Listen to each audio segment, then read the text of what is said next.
ശ്രീരാമ രാമ രാമ ശ്രീരാമചന്ദ്ര ജയ.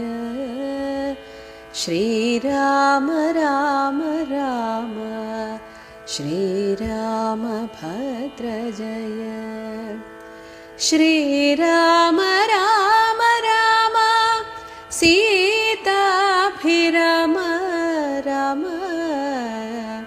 ശ്രീരാമ രാമ രാമ ലോകാഭിരാമ ജയ.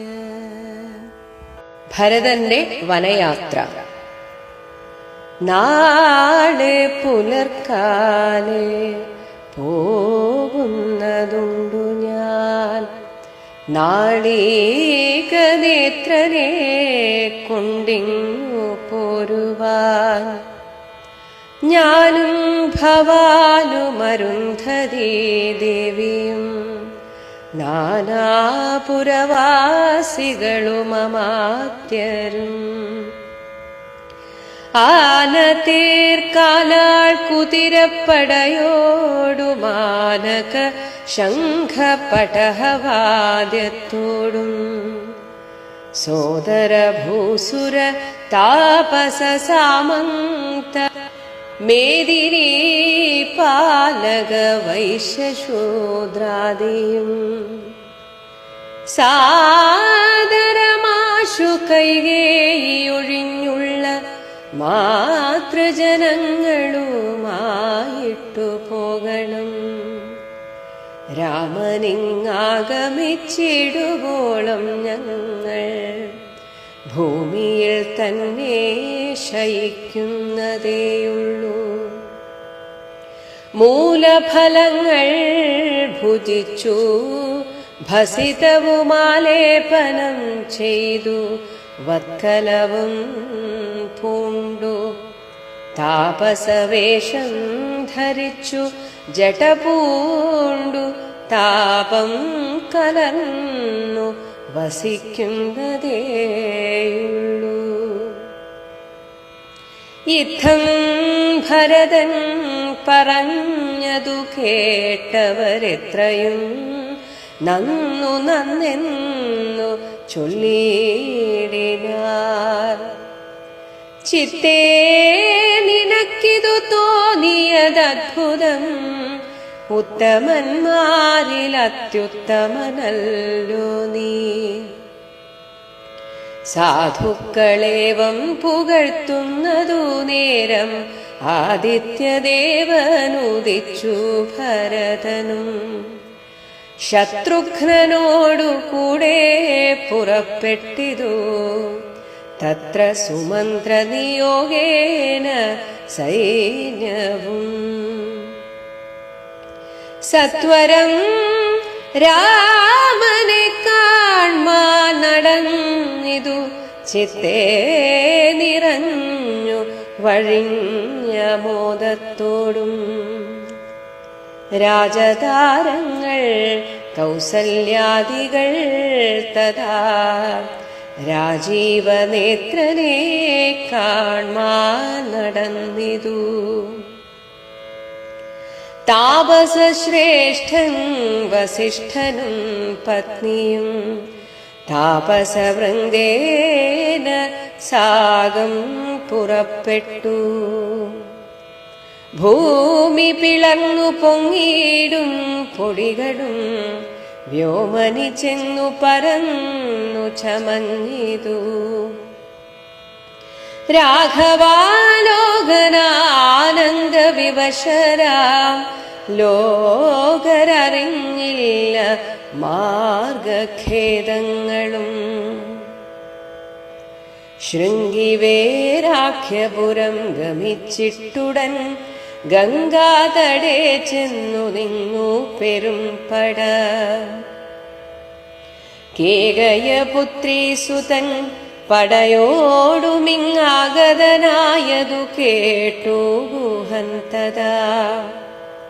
ശങ്കിതമാനസനായി വന്നു തന്നുടെ കിങ്കരന്മാരോടു ചൊന്നാനിതന്നേരം. ബാണചാപാദിശസ്ത്രങ്ങളും കൈക്കൊണ്ടു തോണികളൊക്കെ ബന്ധിച്ചു സന്നദ്ധരായി നിൽപ്പിനെല്ലാവരും. ഞാനങ്ങു ചെന്നു കണ്ടിപ്പോൾ വരുന്നതുമുണ്ടു വൈകിടാതെ. അന്തികേ ചെന്നു വന്ദിച്ചാലവനുടെ അന്തർഗതമറിഞ്ഞിടുന്നതുണ്ടല്ലോ. രാഘവനോടു വിരോധത്തിനെങ്കിലോ പോകരുതാരുമിവരിനി നിർണയം. ശുദ്ധരങ്ങാകിൽ കടത്തുകയും വേണം, പദ്ധതിക്കേതും വിഷാദവും കൂടാതെ. യുദ്ധം വിചാരിച്ചുറച്ചു ഗുഹൻ ചെന്നു സത്വരം കാൽക്കൽ നമസ്കരിച്ചിടിനാൻ. നാനാവിധോപായനങ്ങളും കാഴ്ചവെച്ചാനന്ദപൂർവം തൊഴുതു നിന്നിടിനാൻ.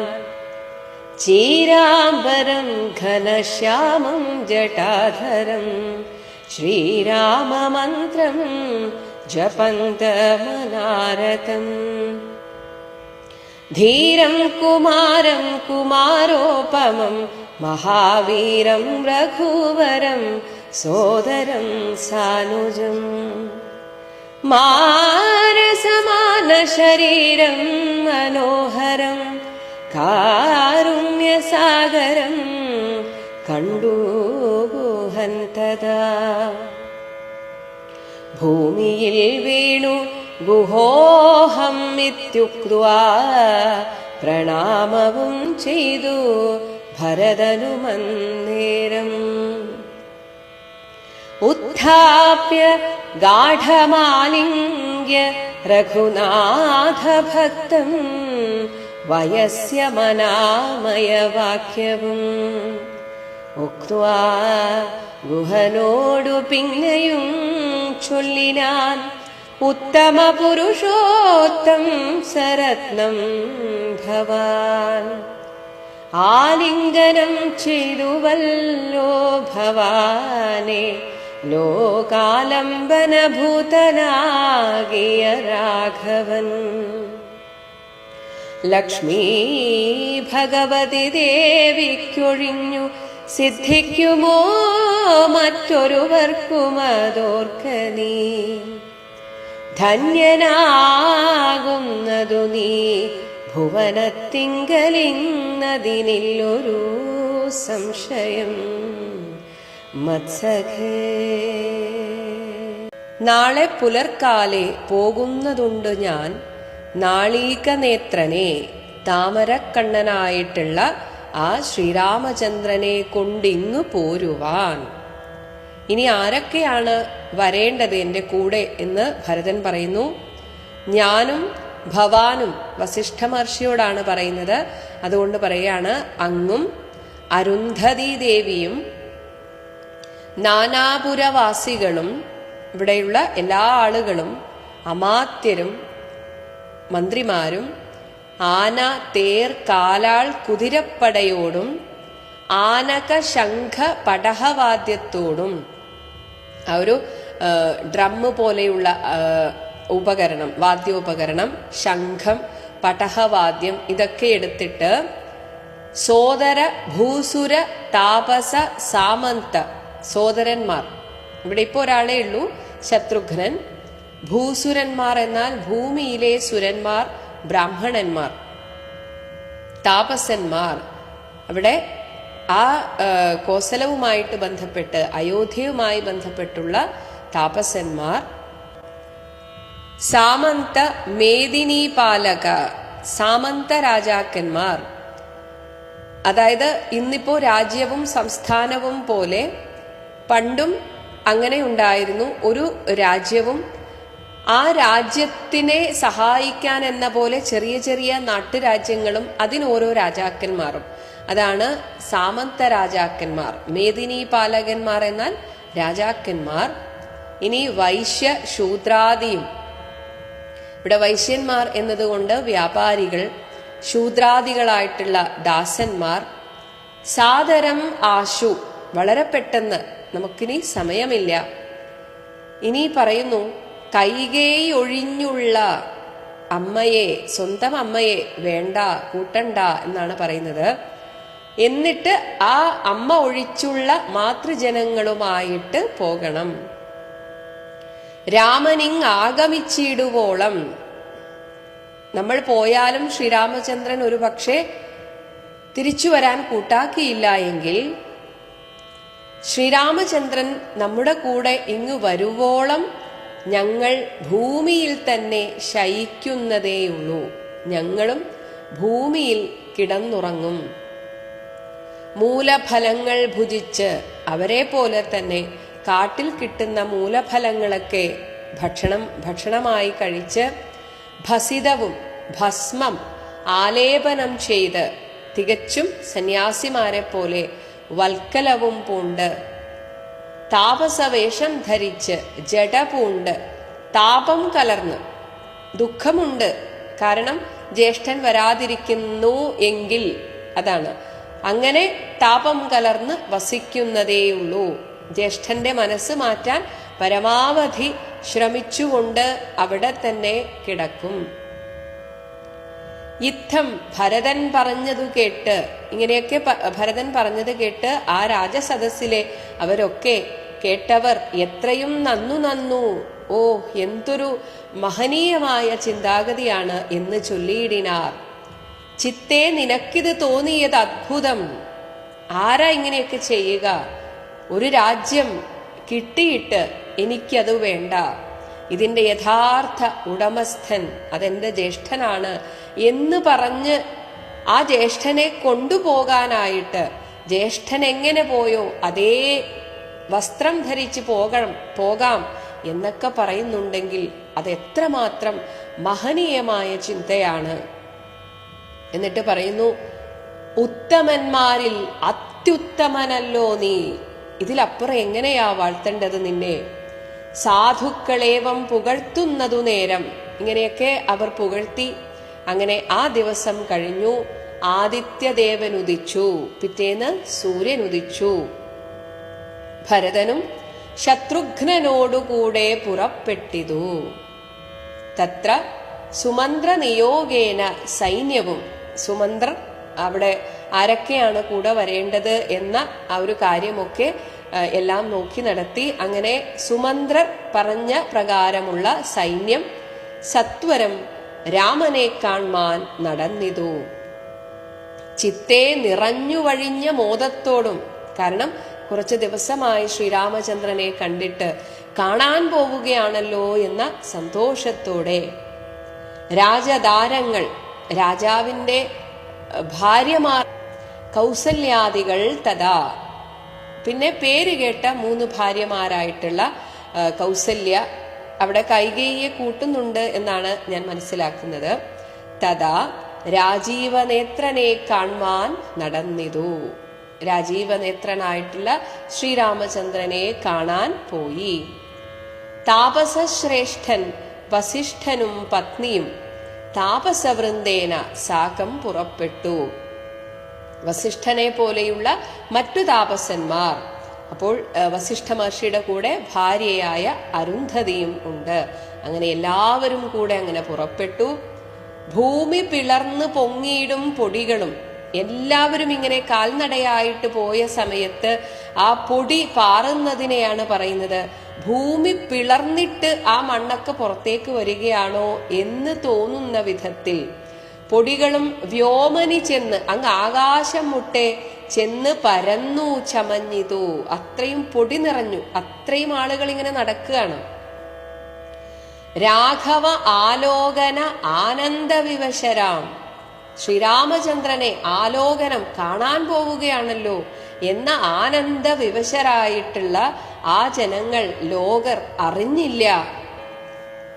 മാർഗഖേദങ്ങളും, ആ വഴിയെ പോകുന്ന സമയത്തുണ്ടായ വിഷമങ്ങളൊന്നും അവരാരും ശ്രദ്ധിച്ചില്ല. അങ്ങനെ അവർ ശൃംഗിവേരാഖ്യപുരം ഗമിച്ചിട്ട് ഗുഹന്റെ ആ രാജ്യത്തെത്തി. അവിടെ ഉടൻ ഗംഗാതടേ ചെന്ന് നിന്നു പെരും പട. അത്രയും വലിയൊരു പടയാണ് വരുന്നത്.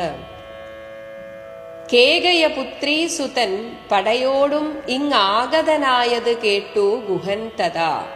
കേകയപുത്രി കൈകേയിയുടെ മകനായിട്ടുള്ള ഭരതൻ പടയോടുമൊക്കെ ആയിട്ട് വന്നു എന്ന് കേട്ട ഗുഹൻ തഥാ ശങ്കിതമാനസനായി.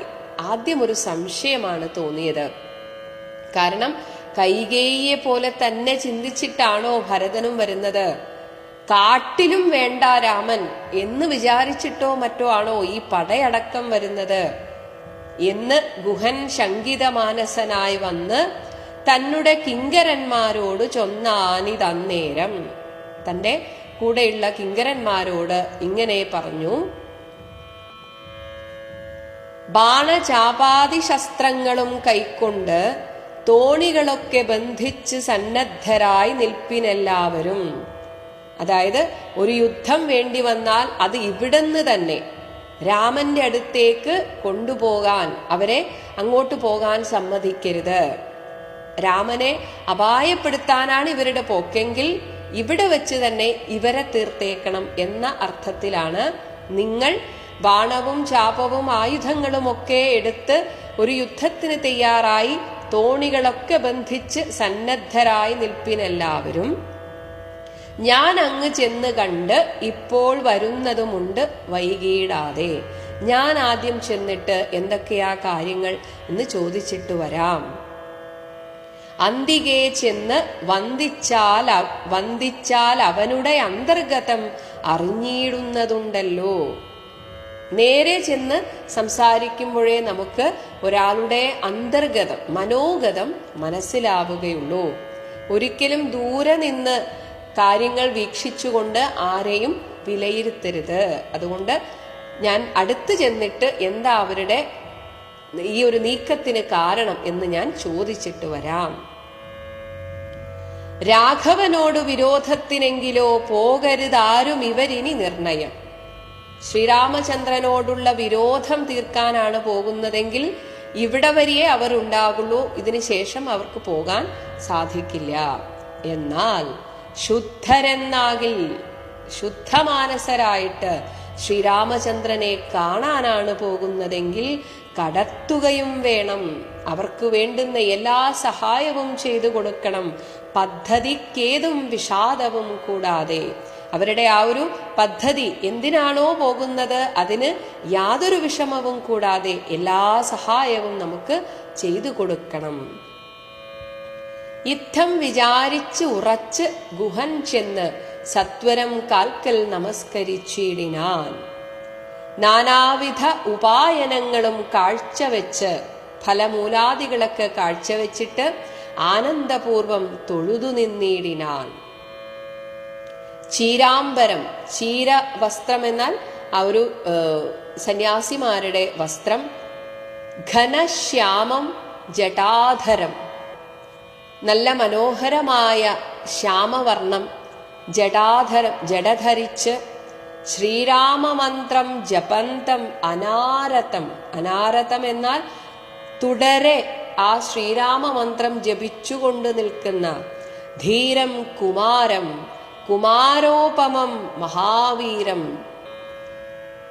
കുമാരനെ പോലെ, ഇവിടെ കാമദേവനെ ആയിരിക്കാം ഉദ്ദേശിച്ചത്. അങ്ങനെയുള്ള അത്രയും സുന്ദരനായിട്ടുള്ള മഹാവീരം, രഘുവരം സോദരം, മഹാവീരനായിട്ടുള്ള ആ ശ്രീരാമചന്ദ്രന്റെ സോദരനെ അനുജം, അനുജനോടുകൂടി, ശത്രുഘ്നനോടുകൂടി, മാരസമാന ശരീരം.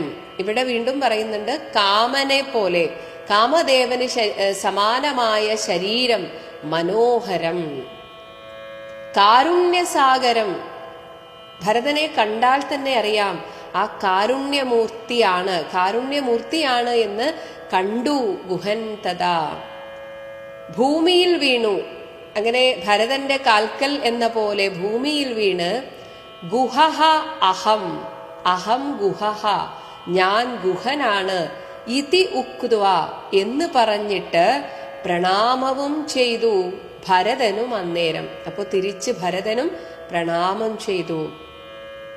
ഉത്ഥാപ്യ എഴുന്നേൽപ്പിച്ചിട്ട് ഗാഠമാലിംഗ്യ രഘുനാഥ ഭക്തം, ഗാഠമായിട്ട് കെട്ടിപ്പിടിച്ചിട്ട് രഘുനാഥ ഭക്തനായിട്ടുള്ള വയസ്യം അനാമയ വാക്യവും ഉക്തുവ, വയസ്യം ആ സുഹൃത്തായിട്ടുള്ള ഗുഹനോട് അനാമയ വാക്യം, അവർ സുഖവിശേഷങ്ങളൊക്കെ ഉക്തുവ ചോദിച്ചിട്ട്, ആദ്യം സുഖ വിവരങ്ങളാണ് തിരക്കുന്നത്. എന്നിട്ട് ഗുഹനോട് പിന്നെയും ചൊല്ലിനാൻ ഉത്തമ പുരുഷോത്തംസരത്നം ഭവാൻ. ഗുഹനോട് പറയുകയാണ്, അങ്ങ് പുരുഷന്മാരിൽ വെച്ച് ഏറ്റവും ശ്രേഷ്ഠനാണ്. കാരണം ആലിംഗനം ചെയ്തുവല്ലോ ഭവാനെ, എന്റെ ജ്യേഷ്ഠൻ അങ്ങയെ ആലിംഗനം ചെയ്തുവല്ലോ. ലോക ആലംബനഭൂതനാകിയ രാഘവൻ, ഈ ലോകത്തിന് മുഴുവൻ ആശ്രിത വത്സലനായിട്ടുള്ള എന്റെ ജ്യേഷ്ഠൻ രാഘവൻ അങ്ങയെ ആലിംഗനം ചെയ്തുവല്ലോ. ലക്ഷ്മി ഭഗവതി ദേവിക്ക് ഒഴിഞ്ഞ് സിദ്ധിക്കുമോ മറ്റൊരുവർക്കും അത് ഓർക്ക നീ. ലക്ഷ്മീ ദേവിയെ മാത്രമേ ഭഗവാൻ വക്ഷസ്സിൽ ധരിച്ചിട്ടുള്ളൂ. അത്ര അടുത്ത് ലക്ഷ്മീ ദേവിക്ക് മാത്രമേ നിൽക്കാൻ കഴിഞ്ഞിട്ടുള്ളൂ. പക്ഷേ അങ്ങയുടെ ആ ഭാഗ്യം ഒന്ന് ഓർത്തു നോക്കൂ. അങ്ങയെ ഗാഠമായി ആലിംഗനം ചെയ്തുവല്ലോ എന്റെ ജ്യേഷ്ഠൻ. ധന്യനാകുന്നത് നീ ഭുവനത്തിങ്കൽ, ഇന്നതിനില്ലൊരു സംശയം മത്സഖേ. നീ ധന്യനാണ്, ഒരു സംശയവും വേണ്ട. നിന്റെ മഹാഭാഗ്യമാണ് എന്റെ ജ്യേഷ്ഠൻ നിങ്ങളെ ഇങ്ങനെ ഗാഠമായി ആലിംഗനം ചെയ്തത് എന്ന് ഗുഹന്റെ ആ ഭാഗ്യത്തെ വാഴ്ത്തുകയാണ് ഭരതൻ. ഓം ശ്രീരാമചന്ദ്രായ